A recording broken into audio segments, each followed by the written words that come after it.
All right, let's finish with Sergey Kovalev, who said goodbye to professional boxing this past weekend, knocking out Artur Mann in a cruiserweight fight. Sergey Kovalev, of course, for a while, one of the most feared fighters in all of boxing, a two-time light heavyweight champion, won some big fights, probably lost more of them. Is probably best known for his two fights against Andre Ward.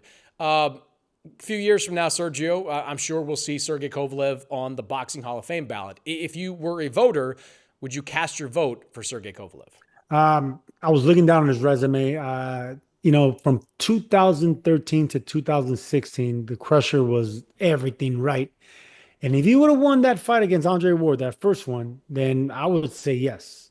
Because even if he would have lost the second fight and his career, the way it ended up going, he ended up winning another championship. He won, he came back. I would have said yes. But because he didn't win that Andre Ward fight, because they didn't give him that decision, I'm gonna say he's just short of the Hall of Fame, Mannix. I think he's just short of it. Even though at one point he was a crusher, he was knocking out everybody, good names, solid names, and he was able to regain the championship. You always want to see that with Hall of Famers, but he didn't move. He didn't move the needle once he got knocked out. He got knocked out again. And I just think once you start getting knocked out more than once and not being able to win another championship on another in another weight class or with another star or another name, then I think that's when you already hit your limit.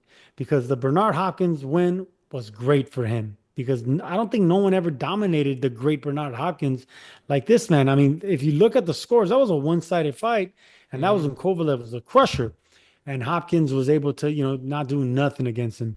So I think once that shine came off him with that Andre Ward knocking him out, I think that's when the Crusher started having issues outside the ring. He had his issues with drinking, he had his issues with his personal life. That's when he started unraveling, and I think that cost his Hall of Fame credentials that we're talking about now. So now I think he's just short of it. Yeah, he was a victim for a few years of being too good for his own good. And he was a victim of being part of those HBO Showtime wars. He did have a great run. It began in 2013 when he went to the UK and blew through Nathan Cleverly. That was his first fight fighting on HBO. I'd worked a bunch of his fights before then when he came up on NBC Sports Network with main events and he was knocking guys out there. But that was the coming out party for Sergey Kovalev, going over to Cardiff and knocking out Nathan Cleverly in 2 rounds, completely uncompetitive. Then he goes up and has some stay busy fights Bernard Hopkins in 2014, fights Jean Pascal twice in 2015 and 16.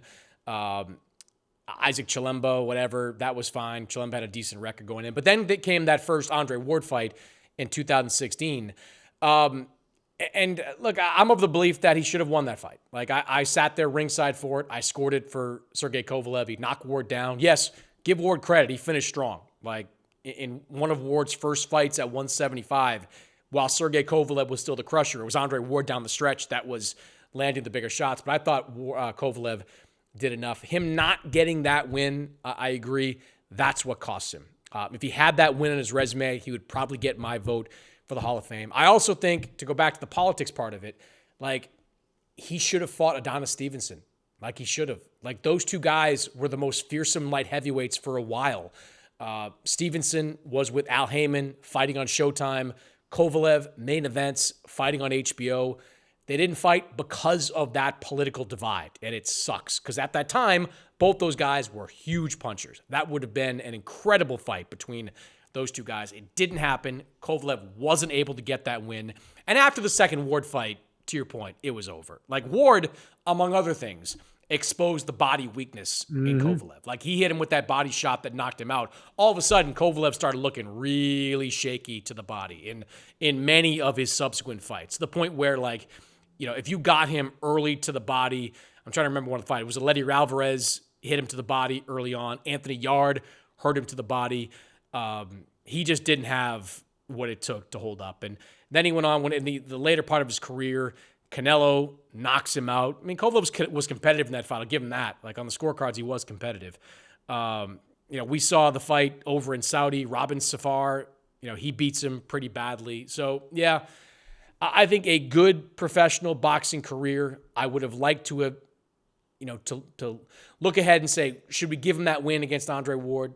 What would have happened against Adonis Stevenson? But you can only vote on based on what the record is, and I don't think he has the resume to be in the Hall of Fame.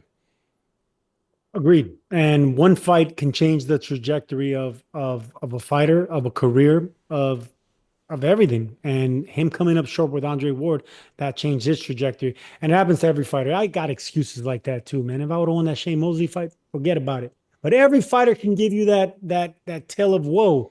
And it just wasn't in your stars, man. Sergey Kovalev had the power, he had the backing, he had the promoter, he had everything you need to be not only a Hall of Famer, but a star. He had the power. Anytime you have power, you're gonna have eyeballs on you. People are gonna watch you fight.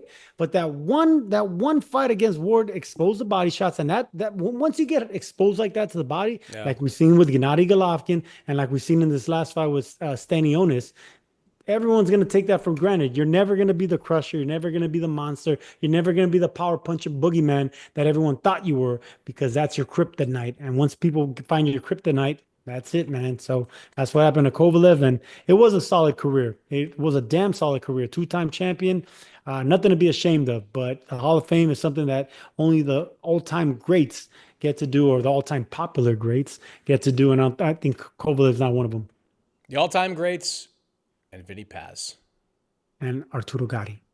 Rest in peace.